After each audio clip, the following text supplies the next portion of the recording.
Concentrating with us on a main topic. He's gonna open question sessions for later, God willing yani. I want all of you to be prepared. We are setting the computer and we can start by a prayer كده. So God. When God comes will forever. I mean, finishing the period of the resurrection, it's very good for us to contemplate on this piece of cloth, the shroud of Turin.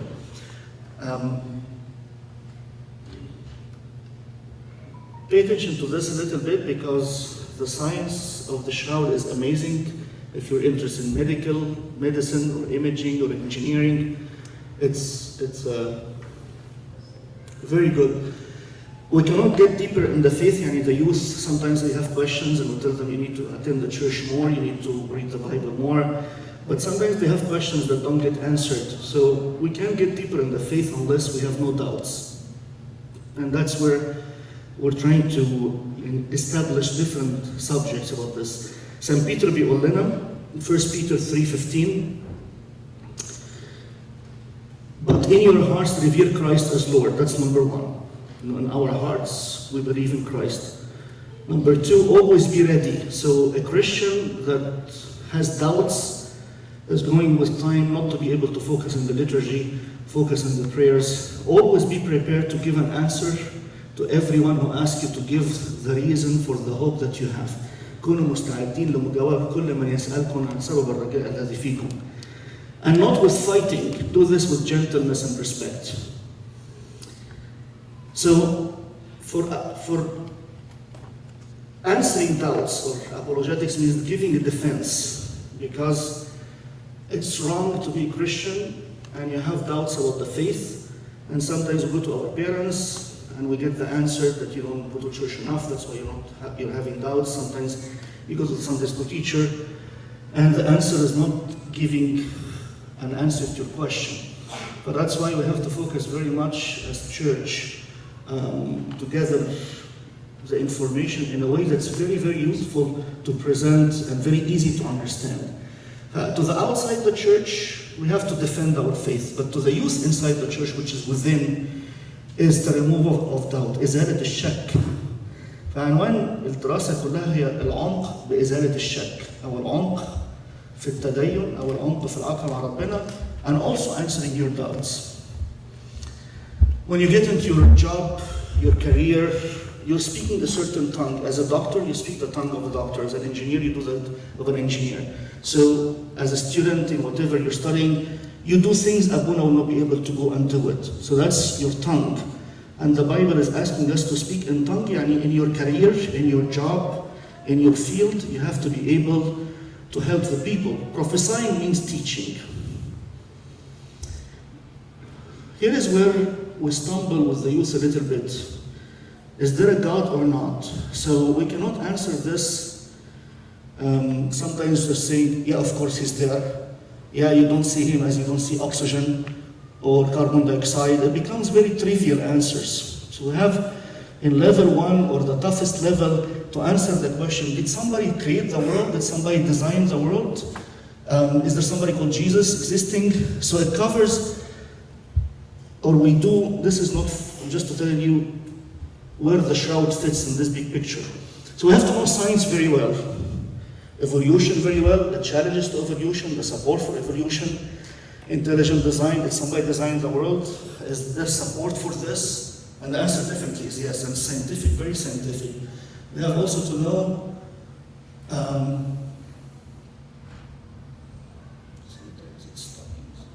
philosophy. It's a tough field that's sometimes people stumble in God because there's something dramatic happened in their life. Somebody with cancer died. Somebody, they prayed for healing and it didn't happen. So we have to know what philosophy as well. So level 1 that is very, very tough, that I cannot just tell the person, just believe. They have questions, they have doubts, especially when they go to college. And they have these professors teaching things. When we talk about science, there is a very nice series I prepared that challenges evolution by an engineering challenges very, very strongly, 5 of them. Today is both history and science. So in this level, we have to address the history. Did Jesus exist or not? Not from the Bible, from outside the Bible. And there is Jewish sources. There is Gnostic sources, which is another heresy appeared, parallel with Christianity. There is Roman sources. There is sources outside the Bible that says very much who Jesus is, and there is disciples, and there is Christianity. And the beautiful thing on it that when the youth see these sources, they can't believe that how much outside the Bible there is evidence for Jesus Christ.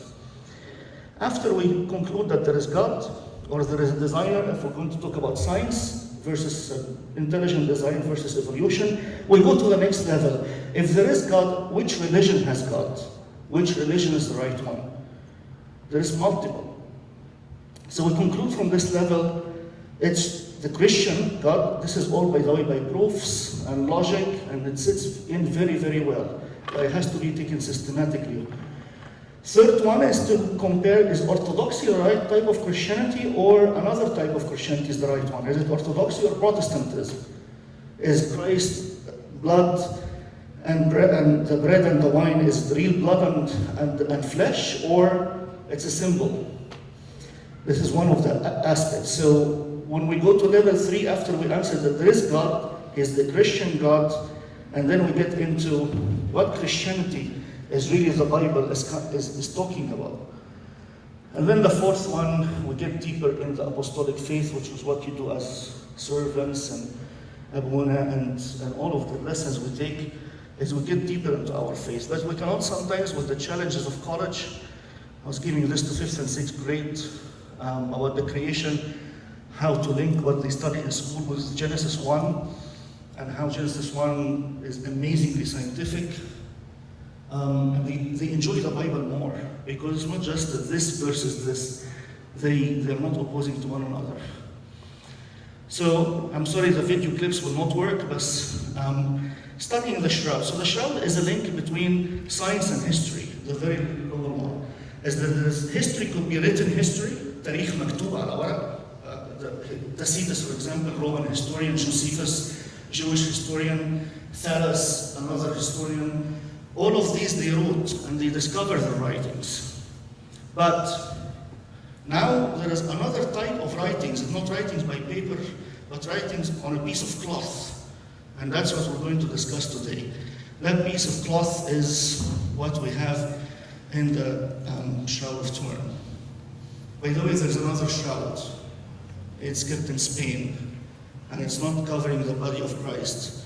You'll be amazed to know that that shroud isn't in your Bible, but you might not have noticed it. Anybody knows what other shroud? What did St. John see in the Bible? Think about it till I come to this slide. What did St. John see when he went to the tomb? He saw something and he believed. Studying the shroud is not really for Christians, because the power of Christianity is the resurrection. However, when young people have doubt, I cannot just tell them Christ rose, you have to believe in it. We have to take the story from the beginning and answer the challenges. So the study covers different aspects, but now we're going to focus on, can science prove, can science have evidence that Christ resurrected? The resurrection is proven by the attitude of the early Christians, the apostles and the martyrs, because people who are not afraid of death anymore, you tell them we're going to kill you, they're very happy. They preach that he resurrected. Their attitude completely changes. They are not afraid of death. What happened to them? So Christianity, the proof of it is that Christian people are not afraid of death. And we see in Egypt today how children are witnessing. So we don't need a shroud to prove the resurrection. However, God left it for the scientific people. It's a scientific statement from the Lord to the scientists who may deny Christ. And the science of it is unbelievably strong. Up till 2017, there is discoveries that are happening on the shrouds from supporting the early research. I'm going to get into it. So for us, the resurrection is by the evidence of the power of not being afraid of death, believing in another world. But for the non-Christians, so that in the second coming, they have no excuse. God will tell them, I showed you something scientific, you didn't pay attention to it.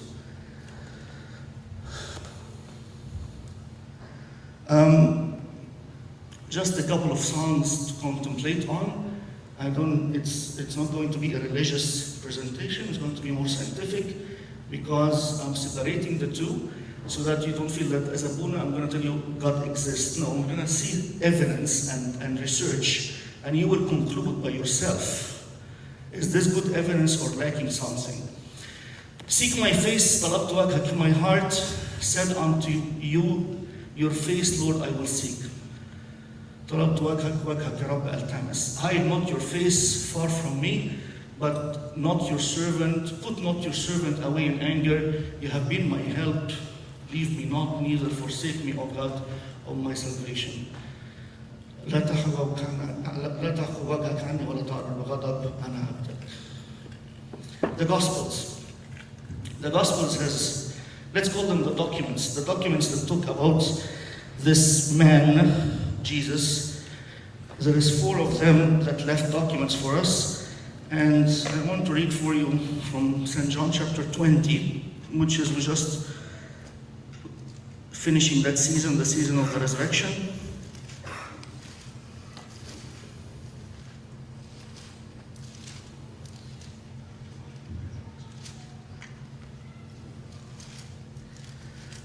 Let's read John 20 together. The part that relates to us. I read from the beginning to just link the story. Now the first day of the week, Mary Magdalene went to the tomb early while it was still dark and saw that the stone had been taken away from the tomb. Then she ran and came to Simon Peter and to the other disciple. The other disciple is St. John, whom Jesus loved, and said to him, They have taken away the Lord out of the tomb, and we do not know where they have laid him. Peter therefore went out, and the other disciple, that's John, and were going to the tomb. So they both ran together, St. John being younger, and the other disciple outran Peter and came to the tomb first. And he, the other disciple, stooping down and looking in, saw the linen cloths, too, with an S, lying there, and the handkerchief that had been around his head, not lying with the linen cloth, but folded together in a place by itself. Then the other disciple who came to the tomb first went in also and saw and believed. So how many cloths in the tomb? 1 or 2? What are they? One of them is what? The handkerchief. What is the handkerchief? I'm going to show you a picture at the very end. That's the beginning of another research that you're not aware of. And that handkerchief is kept in another city, by the way. It's not in Turin. But thank you very much. You're very much following. The other disciple went in too and had been the first to arrive at the sepulchre, and he saw and believed. And the reason he saw and believed, you have to know the story, what the handkerchief is. Because on Friday, that handkerchief was taken from the head of Christ and kept aside, and he got wrapped into the turin shroud. When he came on Sunday, he saw it in the same place, because the handkerchief wrapped him while bringing him down from the cross. It's very wrong to leave the head of a deceased person in the Jewish tradition exposed. Lazarus, when he came out of the tomb, he had a handkerchief on his face. St. John and St. Nicodemus and Joseph of Arimathea, they had a cloth wrapping his head. Then they took it out, put it on the tomb on the side, and he wrapped him in the turin shroud. And that's why when St. John came and saw Sunday morning and he found it's exactly the same place where he left it in, he believed. If people tell you the handkerchief was wrapped in a way that as if it's coming back and all of this, wrong. Ta'leef. Just not understanding the science. St. John, by his hand, he left the handkerchief in a certain way. When he came on Sunday, he found it exactly the same way, and he believed, because the other one was empty, and this one was kept intact. That handkerchief is another cloth that supports also the turin shroud, but of course, it will take another talk. This is what we just read. A scientific approach, which is what we'll do today, so please, as I present this, ignore that I'm a priest. I'm going to present a paper, scientific research. And you will feel or you'll understand, not feel. You'll deduce whether it did a good job convincing that this is the shroud of Christ or it did not. And feel free at the end to ask. The presentation would have been much more intense with the video clips, but I'll try to explain what is being missed.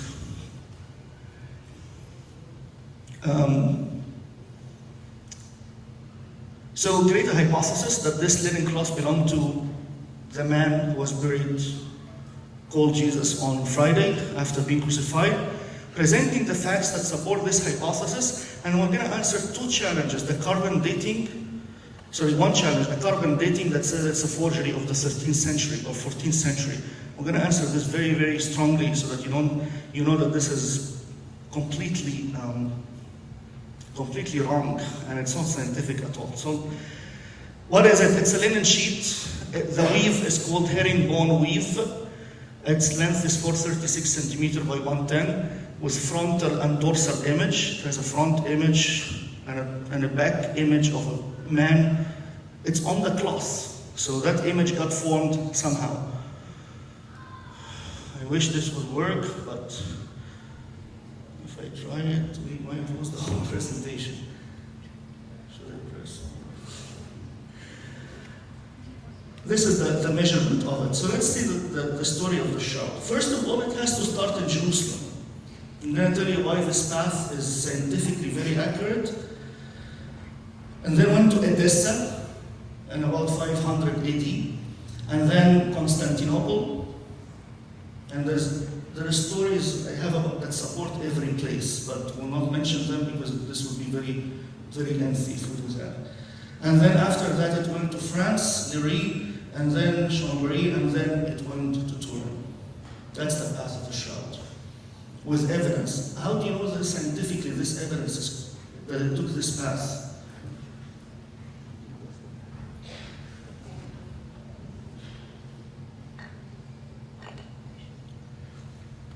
You know what pollen is? What is pollen? Anybody studied knowledge? What is pollen? Pollen is the flowers that hang to a cloth. The more exposed the cloth to the air, the more it collects pollen. If that cloth is kept in a box, it will not collect any pollen. You see it with a microscope. One scientist spent 5 years analyzing all of the pollen that got attached to the shroud. It matches every single, because he studies all of the plants of the whole world. He's able to pinpoint from the pollen attached to a fabric where in the world that fabric was. This person is called Max Fry.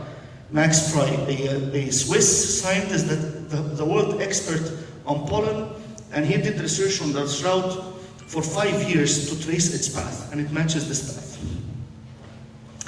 So 544 in Edessa, 944 in Constantinople, 1145 in Louis VII venerated at Constantinople, and the Crusaders in Constantinople, somebody called La Roche. He turns out to be the great uncle of a lady that is going to be married to House of Savoy, which became the owner of the shroud, and they donated it to the Catholic Church. This is, if anybody wants to know exactly, we're not going to cover it, but the story for the history of the shroud and who handled it, it's found and you can document it.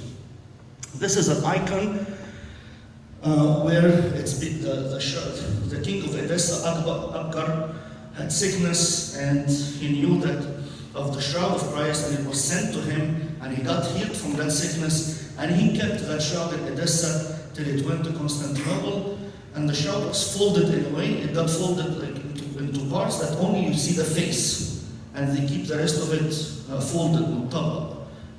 You don't see the whole thing, and that's called the image of Edessa, or the medallion,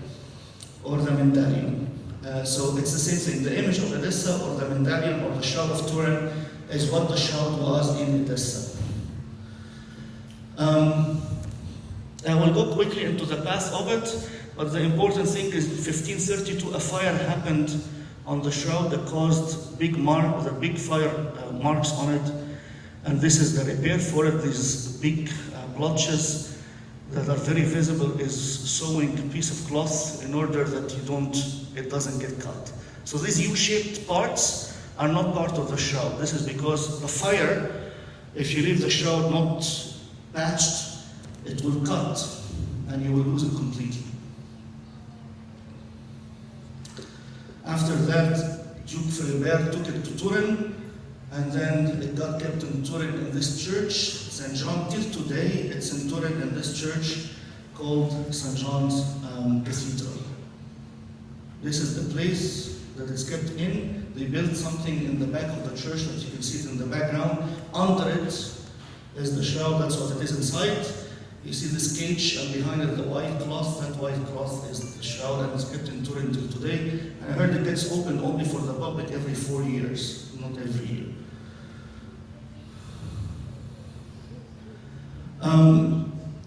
House of Savoy is the owner of the shroud. As we said, from the Crusaders, the great uncle of the Crusaders, grandfather, handed the shroud to a lady that got married to the original House of Savoy family, and it stayed there, and that's how we're able to trace that it has been seen there. In 1898, expositions happened for the shroud. People started to come and see it. Here it is. And then this man, Secondo Pia, the movie, maybe I can send you a link on and have this all connected together. Secondo Pia images or cameras has just been invented. So he got this big camera of his. This is the first invention of cameras. This lawyer could afford it, and he took a picture of the shroud. He went, the shroud was being exposed, and then he took a picture of it. And that was the beginning of something he did not believe it would happen. It's in the video clip. As again, if I operate it, it might not work. What is the difference between these two images? This one and this one. Maybe that will give you the idea. Exactly. This is the original shroud. This is how it would look like. What we call this in photography? The what? The negative, exactly. The negative.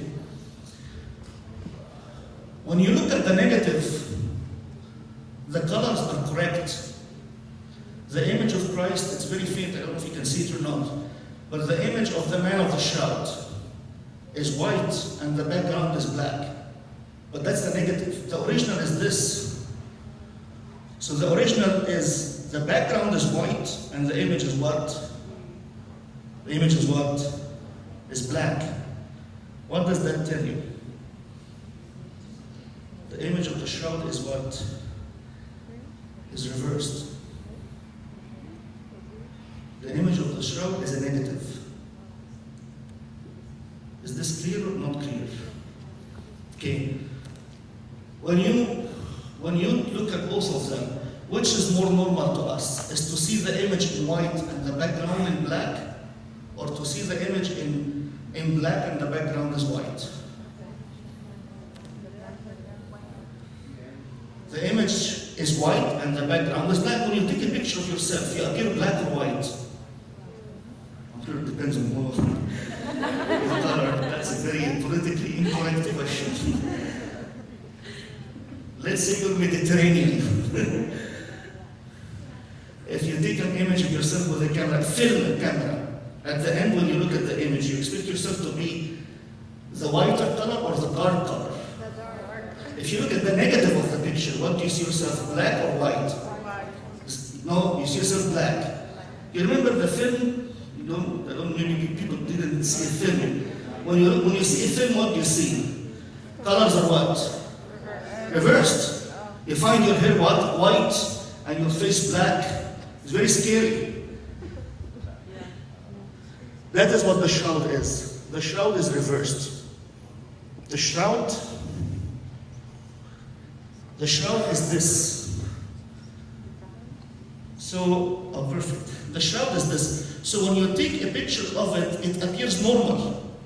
This is normal, that the image of Christ is white and the background is black. If you look at the picture, any picture that you have at home from a camera, from a film camera, things are white that are white is real blood while he was still alive, and it forms here and shows that this man's head had things going through his head.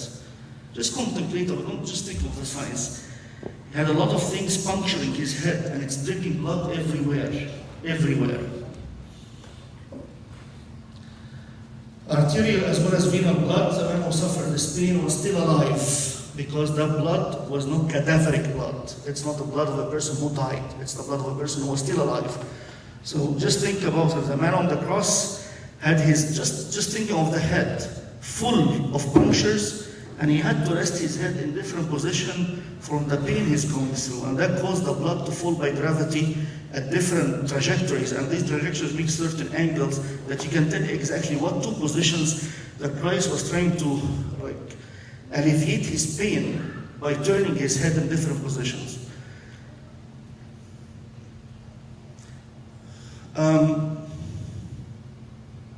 This is on the shroud itself. Also, there is a huge blood on the side, which matches exactly a sharp object. Here is the location of it on the shroud. Here is the picture, the positive. This is made by a computer because the real image of the shroud is a negative. So you reverse it for us to understand it better. We understand this type of images better where the person is white and the background is black.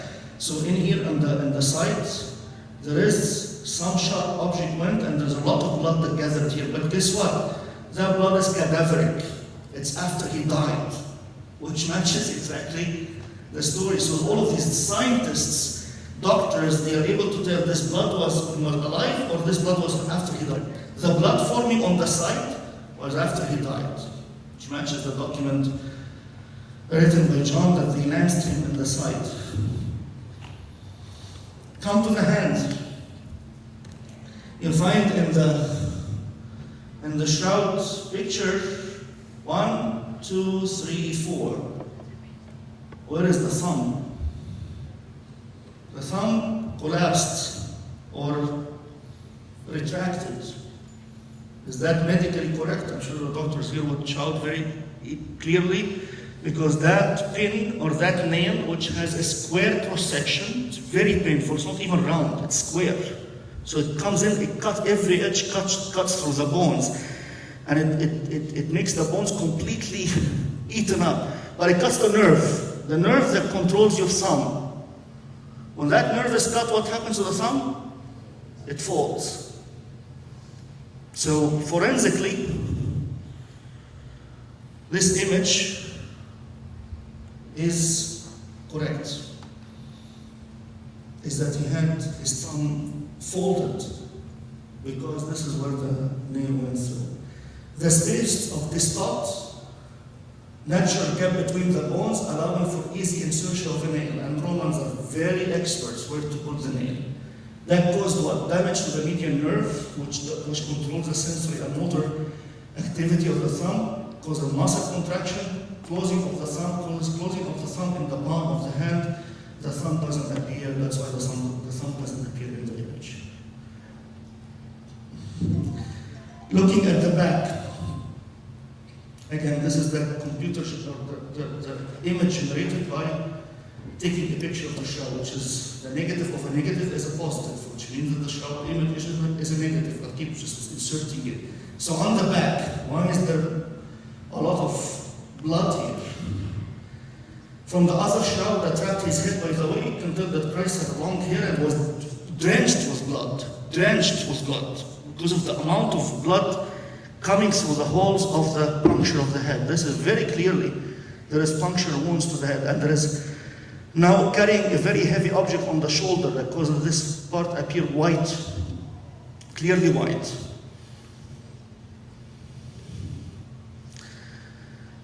Deeply embedded thorns in the back of the head may have damaged a branch of the occipital artery, and deeper veins of the posterior vertebral plexus. Right and left shoulder are two areas of greater intensity in the image, which means carrying of a horizontal member of the cross. The back shows the Roman scourges. You can tell exactly from the image that there is certain type of tool that a physician counted how many contusions, how many injuries was caused to the back, and he said in his paper, here is the title of the paper, its publication, in peer review journals, I must add only those lashes producing an excoriation or a contusion have left their mark. In all, I have counted more than 100 of these, perhaps 120. There's 100 holes on the back of Christ, or the back of the man of the shroud. I should use that term. The back of the man of the shroud, he had at least, this is what he's able to count, that caused a mark. So you see them here. All of these, and it's actually on the leg, that the movie shows it very clearly. So this is the image of the shroud. If you do the reverse of it, it will show you the positive image. All of these dots, that because of tools like this, two balls at the end of a whip, when they fall on the back, they cut the back. And you can measure exactly the number of these. And he said at least 120. Exactly 120 is an amazing number, because if Christ was lashed 40 times roughly, and each one of these has 3, isn't that roughly 120? This is close up to the forehead. They call it the inverted 3 blood stain. More close up to the head punctures. More in the head. This is the hand. This is very interesting because also on the shroud you can see traces. When the arms are folded, you can see the blood, what type of traces it forms. So if you backtrack it and put it like this, you can exactly create angles. This gravity falling blood and this gravity falling blood, it makes a certain angle. Why are there 2 traces? Why are there trace number 1 and trace number 2? Because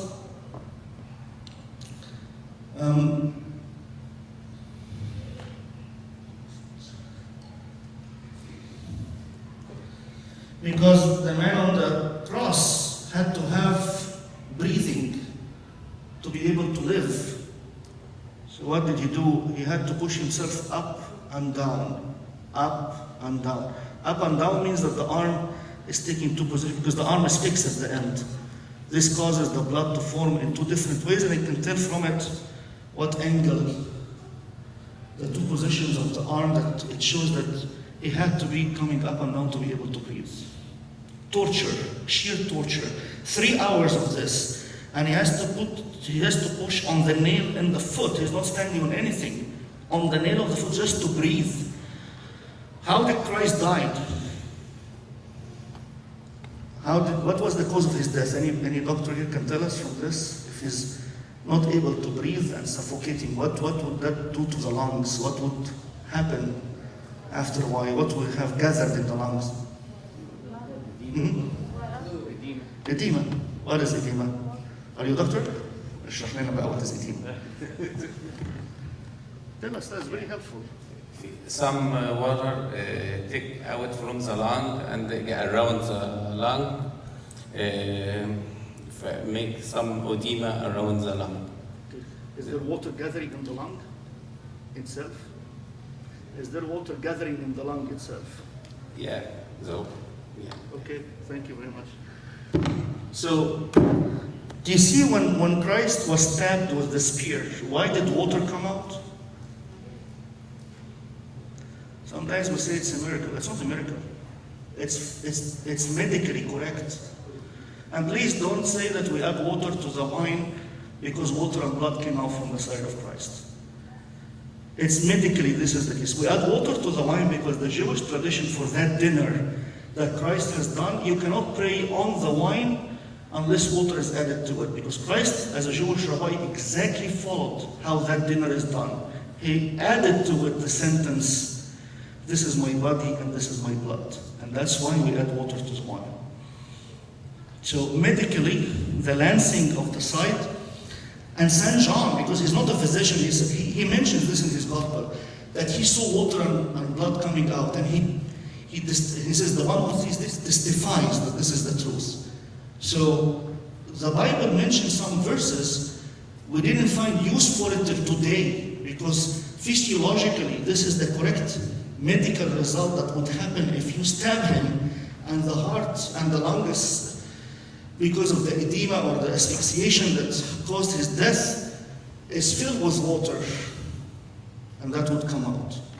By the way, the other shroud that wrapped his head, water also came out of his nose, but that's for another presentation, hopefully when we get the video running. Okay, in the back, in the shroud, this is like an image of the real shroud. There's blood gathering on the back from the wound on the side, and that suggests this way of very quickly carrying him to the tomb in order to bury him. And the blood started carrying, call it in the lumbar area. So every piece of blood makes sense. From the piercing and cutting wound to the chest, first collected under the right elbow, and then flowed to be under the left one, crossing the lumbar region. This cadaveric blood, it was not blood when he was alive, matches exactly the document of John that they lanced him after he died. Shows the movement of the corpse from one side to another during the burial preparation, which suggests this way of carrying it to get him to the tomb. This is all medicine, forensic medicine, that's analyzed on this piece of cloth that shows this man suffered three things. He suffered a crown of thorns or puncture to the head. He suffered that he was scourged on his back. He suffered that his hand was pierced with nails because of the closure of the thumb, and of course lots of blood in this area. He suffered that there is nails going through his foot. Now let's compare this to what these four documents says. They all agree. He was having crown of thorns. He was scourged and he was crucified. Very, very unlikely to find one man in history, I'm going to tell you the probability at the end, that had these three things happen to him. No one at all. So remember, forensic medicine proves crown of thorns or lots of punctures to the head, carrying a heavy object on the shoulder, piercing of the hands, piercing of the legs, scourging on the back, a side wound, and differentiating what type was blood when he was alive and what type of blood when he was dead.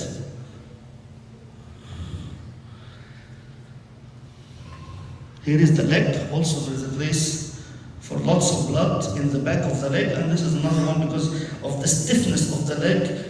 Christ or the man was buried, also his leg crossing one another, and that's the way the blood left mark on the shoulder. One full leg of blood and half leg of blood because of the crossing.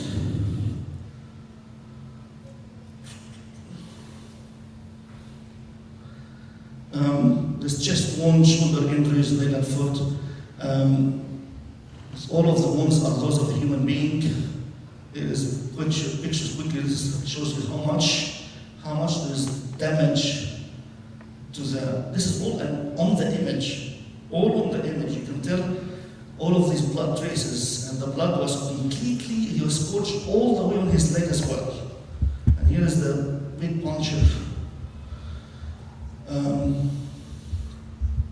The back of the foot, the full one and the half one. Here is where it would be, medically, where the nail would be. Here is where it would be. And you see this is actually for crucifixion victims. You see the hole is rounded, and the nail is eating the hole. It keeps rubbing against it. You can't imagine the pain from each one of them. You can't imagine the pain that Christ went through on the cross for Good Friday. So when you feel a little bit tired standing in the liturgy, just thank God you're not standing on a nail, on it, let alone beat through you. Just picture this. Crown of thorns, back dripping blood. By the way, in the breathing, his back is scratching against the very rough cross. They don't smooth the cross, by the way, to crucify. It's a very rough wood. So think of this, the amount of sheer pain for 3 hours after the standing in front of the Sanhedrin, after standing in front of Pilate, after being punched and spit in his face. And then all of this, then he has to carry the cross, and he has to go up with it, and he gets crucified on it. And every place is dripping blood. Every place is dripping blood. And then sometimes I come to the liturgy and I'm just not able to stand. Just think of the breathing, the fact that he takes, in 3 hours roughly, he will have to breathe about 2,700 times. Each breath means pushing the nail up, his back that's already cut from the scourging, rubbing against the cross, up and down. That's for one breath, just to breathe. And that's why it's so good that our Good Friday is a long day. In order to test this, I'll leave this in front of the physicians a little bit. This is the type of test that they did on the blood to make sure it's human blood. All of these are type of, that's not my field, so I'll not go much into it. But this is all measurements by medical devices, spectroscopy and X-ray and fluorescence, and in order to make sure of the pigments or whatever the contents that validates that it's true human blood.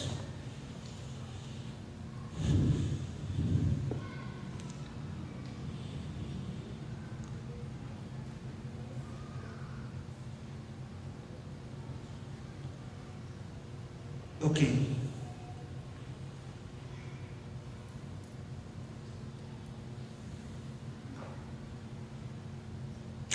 Here is all the proof by physicians writing papers proving that the blood was of a human. This is all respectable publications that were done by the people who did research. This is spectroscopy, and it shows that there is myrrh and aloe in the blood as well. Why is myrrh and aloe? Why was this man covered with myrrh and aloe? Is there any mention of this in the documents of St. John? I'm going to read from the document of John chapter 19, verse 38 and 39.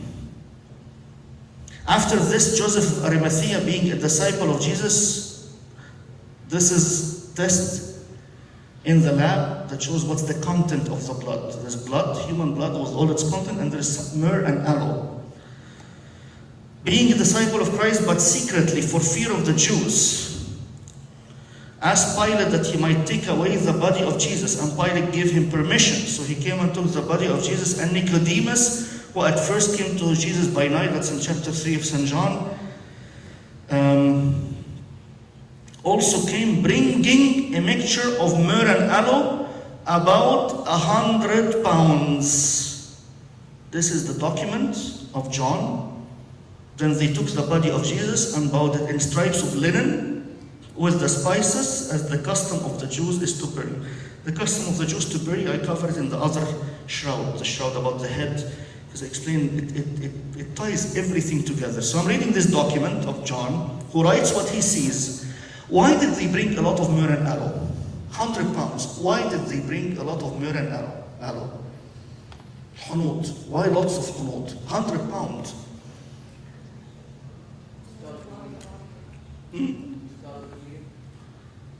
Perfect.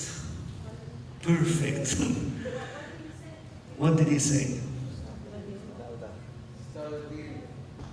He's very happy now. I'm very happy that you said this. To stop the bleeding. But he's already dead. I'm not making fun of your answer. That's actually the correct answer. He's already dead. Why stop the bleeding?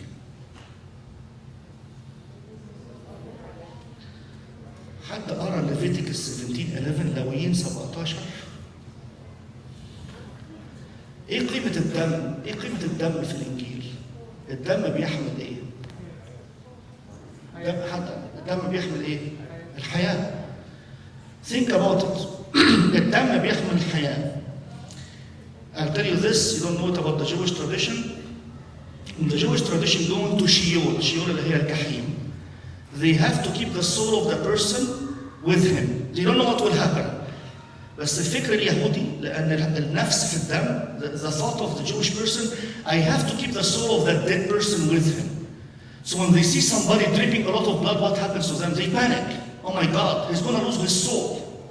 And that's exactly what they are witnessing with Christ. Everything, blood is coming out, blood is coming out.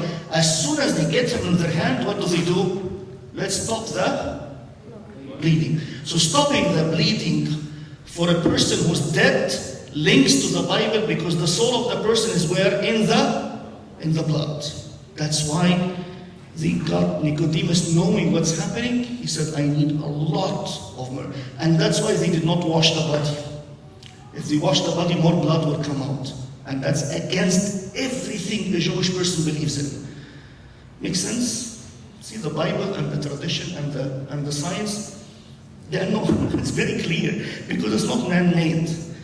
But I'm not going to say, as Abona Habibi, believe in God and all of this will be, all of your doubts will be removed. When you understand it now, you can breathe deeper. You can contemplate from the medical evidence, looking at Christ and what happened to him on the cross, you can dig deeper and deeper and deeper. That this piece of cloth exactly records what happened to him.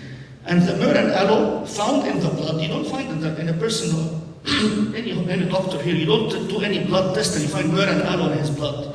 But with Christ it does, because it matches the story, which is real, because this is what a Jewish person would do. So the spectroscopy that analyzes the content, the mineral or the ions, whatever it may be, that's in the specimen, and plots it how much it is per item. It can tell you there was myrrh and blood in his myrrh and aloe in his blood, and we know why. Is this clear? Is this part clear? This is more research about the blood. This is the pollen. If the movies would work, it would be amazing. Just everything would have its video clip that describes it, but it's okay. We can maybe when I do it as a full presentation with the movies in it, I'll send you the link for it. That's my shortcoming. The pollen research. This is what I told you about Max Fry from the beginning, how he's were able to support the trace of the shroud, which cities it went to. Pollen is identical with pollen most common in the sediments of Lake Gennesaret, specific place, Lake Gennesaret in Galilee.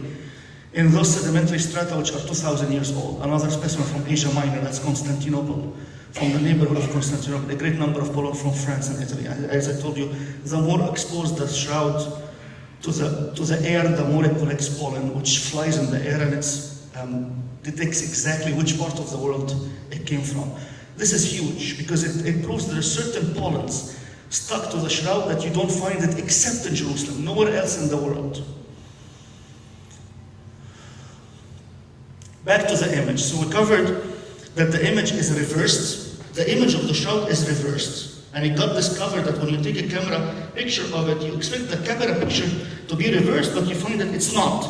Then the source must be reversed. So why is the image of the shroud reversed? That's one of the miracles. There's two more miracles, or two more anomalies. My background is the study is imaging, so this is a field that the video will not help us. That is very, very convincing for me. So remember the unintended surprise that the French lawyer found about the image showed that the image on the shroud is a negative. Everything in the world is normal color, but the shroud image is reversed.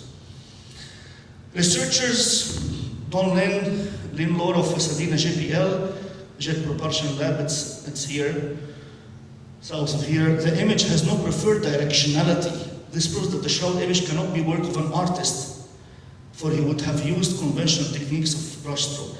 So they look at the image. The video clip shows it very well. How is this image formed? There is no drawing. There is no burning.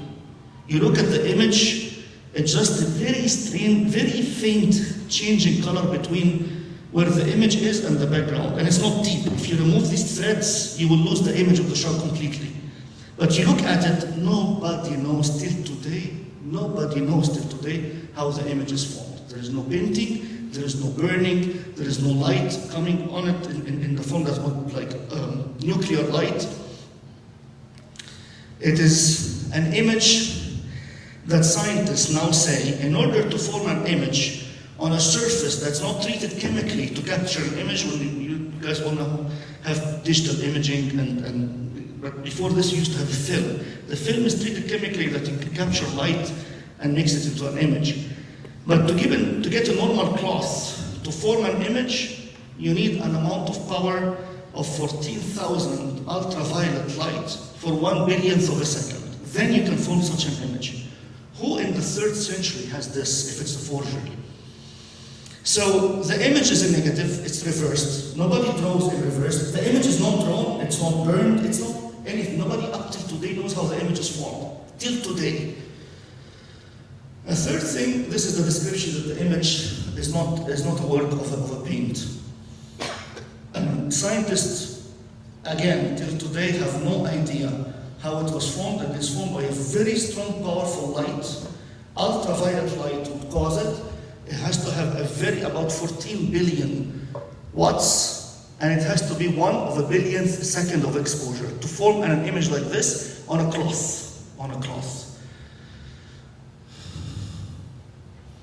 So it is not a painting, it is not a vapograph, it is not an imprint due to body heat or funeral anointing. It was not made by any natural means of draping of cloth of a human body, over a human body. It is not a blood print, it is not a scorch. It is not formed by draping a cloth over statue or relief. It is not made from rubbing dry compounds on the cloth. All of this, it's not. What is it? No one knows. You see an image on the cloth. Nobody knows how it's formed. Third, look at this. What do you see here? Is this image flat or 3D? That's the third unbelievable thing. If you take the image of a shroud and you put it in a certain type of a computer that plots it, takes every value of the image and plots it up. If it's white, it will be very high up. If it's black, it will be down. So you understand what I'm saying? So you take a picture, you put it in a device, and depending on how white or black the point you're looking at, plot it up. If it's very white, it's very up. If it's black, it's down. The image of the shroud, when you put it in such a computer, it gives you this. Which means the image of the shroud has 3D information. The brightness and the darkness of the face of Christ depends on his whole body. Depends on how far his face is from the cloth. Are you getting this? Is impossible. So 3 things with the image. It's a negative. Nobody knows. You don't find any paint, you don't find any burn. And the third thing, the image is 3D. When you look at it as black and white, it's not black and white that the brightness and the darkness is about the face. The brightness and the darkness is about how far the face is from the cloth. So when you take it and you plot it up, it gives you the 3D face of Christ. And that's why people are able to reconstruct it. This is smoothing it. So this is really coming from the shroud only on the right. This is how it looks like. You apply some math to it to smooth it out. It's called low-pass filter. You get the right one. You can draw the whole body of the man of the shroud from just that image. These are the 3 things that amazingly, scientifically, undisputable on this cloth. There is no camera that can give you 3D.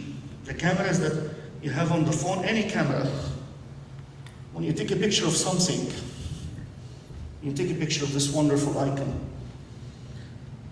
If I take a picture of this, in the picture, this part will appear white and this part will appear darker because of the color. With the picture of Christ, this part will appear white and this part will appear darker because the shroud cloth is further here from his face and the shroud cloth is closer here to his face. It has 3D information. Are you getting the idea? It's not the value of how bright it is. Any picture with a camera, the bright and the dark is a function of the light. How bright and no. With the shroud only, the bright and the dark is a function of how far his face is from the cloth. That's called 3D, distance. That is a miracle. And that's what causes scientists, if you ignore anything else, when somebody says it's a forgery, who in the 4th century, before even imaging, can take this piece of cloth, replicate that on it, all of the data that we just found? What type of blood he would put there? Where would he put the blood? How would he know if it's alive blood or dead blood? So when somebody just tells you it's a forgery and says, oh yeah, I'm not going to research it, this is really very, very dumb. And the image is formed definitely by the resurrection. The energy of the resurrection is what Christ left as the image behind, because it's an amount of intense, very high intensity light for a very short period. That's what scientists said, to form an image on a cloth that's not treated chemically to capture an image. That is how much power you would like, you need to have. So the image is negative, the image is formed, nobody knows today how it's formed, and the image is 3D. That's besides the medicines, that's besides the pollen, that's besides so many things. So here I'm explaining 3D imaging, but I'm going to skip it. This is what the camera does inside. Oh, here it is, by the way. That is really coming from the shroud. If you put it in the device that plots the intensity up, you will get this image, which means that the picture of Christ is 3D. There is 3D data in it. Because when you plot it, it gives you a 3D face.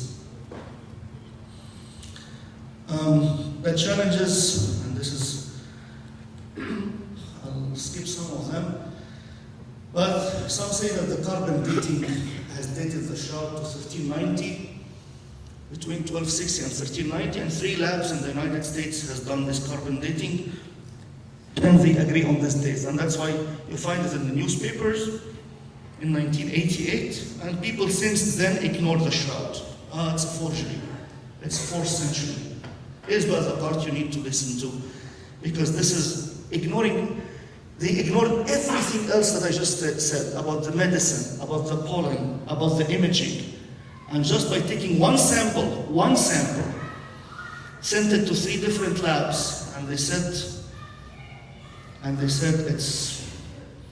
it dates to the 14th century, and they left everything else, and that's what they publish in the newspapers, and every person now ignored the shroud, which is, let me tell you the problem with these studies. By 3 labs, University of Oxford, University of Arizona, and Zurich Polytechnique, Switzerland, dated to be 1260 to 1390. There are several sources of error in the carbon dating tests. Number 1, various cloth samples with known dates were pre-tested by a number of major labs but achieved incorrect dates of up to many centuries. So there has been error before in the carbon dating. 2, with regard to the shroud sampling itself, the material was not taken from 3 different locations. It's one sample sent to 3 labs. You're supposed to take sample from here, sample from here, sample from here, and send it. Not one sample to the 3. So that the method itself was wrong. And that's number 1. Was not taken from 3 different locations, but taken from the same portion of the material known as rice corner, which is the very corner of the shroud. If you spread the shroud, the very corner of it. The very corner of it have been handled by people. If you see the pictures in display for the shroud history, everybody holds it from the corner. So that would skew completely the carbon dating, because tons of people are holding it from the corner. They don't hold it from the middle.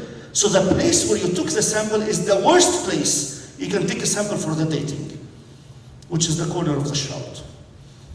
Number 3, the lack of peer review before the testing began bothered some researchers. 4, there was evidently no blind testing, as reports indicated. No blind testing means that with the same method, you take samples from other things completely, and you put it with it, so that nobody knows which one came from where.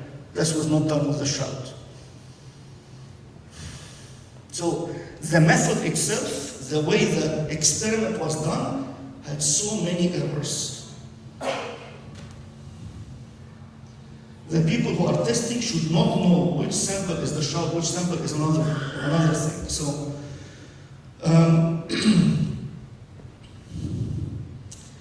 perhaps most damaging of all to the carbon dating test is secret dating of shroud fibers in 1982, different from the 1988 test by centuries, and even suggested a date could be within plus or minus factor to the 1st century AD. So in 1982, it was not published. Some testing was done, but it dates it to 1st century. As a result, the 1988 carbon testing appears to be less authoritative than the one I originally think. At least it's not a close case. Okay, this is more tests, by the way, very, very recent tests on it. Raymond Rogers vanillin test. Vanillin is a material, I don't know if you heard of it or not. Any material, any cloth in the world has vanillin. Every textile person knows if the vanillin is not appearing in the material at all, then this material must be older than 1500 years. So if you take a piece of material, you don't find any traces of vanillin, this piece of material must be what? Automatically more than 1500 years old. The shroud doesn't have any vanillin. So it must be dated older than 1500. It cannot be dated to the 14th century. It must be older. Second, Fourier transform infrared spectroscopy. These are all scientific things. I will not go into their detail, but this is recent results. Giulio Fantis has applied it. Other spectroscopy has applied, and all of these date to 50 AD, plus or minus 100 or 200 years. 50 AD. These are more recent results done on the shroud that was not done before. That could date it to the 1st century. I'm not making this up. This is real test that happened on the shroud recently. Actually, there's one done in 2017. I haven't researched it yet, but I knew it from one authority person on the shroud, that there's certain coins, I don't know why, I'm just throwing it out there. There are certain coins that were put on the face of Christ while burying him. Huh? I have a question. Why don't they bury the heart? Because it would not be in the public best interest. The people who would voice this would be religious people. Nobody would get interested in knowing the real date. They would not shoot themselves in the foot and say, oh, we're wrong. What all of the culture is driven to is to prove anything like this to be not true. But in the religious community that's scientific, there is so much work done, but it's not published. There is actually a transaction, that's specific for the shroud research. All of these people publish in it, but nobody knows about it. There's papers being published there as research, but nobody knows about it. It's not in the mainstream. Another question? I'm going to give you another proof, because like I said, the scientific way I present the hypothesis. The hypothesis is that this cloth belongs to the man of the Bible. What's for it is the medical, is the Quran, is the imaging. What's against it is the carbon, but we're answering the carbon. There's another answer to the carbon that will completely kill it. I'm going to get into it right now, which is this one. Any other question? So these are 4 scientific measurements done to it, and it dates. Oh, by the way, another thing in the shroud, when you do carbon dating, you should have a material engineer. Material and mechanical engineer. I don't know if I mentioned this on the slides. Why? Because they have to see if the fabric is mixed with another fabric or not. They have to measure the tension of it. They have to measure the characteristics of the fabric itself to see it's really from the original shroud or it was patched later. None of this was done in 1988. So the test is completely done correctly, but the sample is garbage, absolute garbage. So there was no mechanical, there was mechanical and material engineer existing, but they did not administer any, they were just there. They did not administer anything in the test. So the most recent test by these new methods, scientific methods, dates it to 50, 80, plus or minus 200 years. By the way, there is more, but okay. What is this Hungarian manuscripts?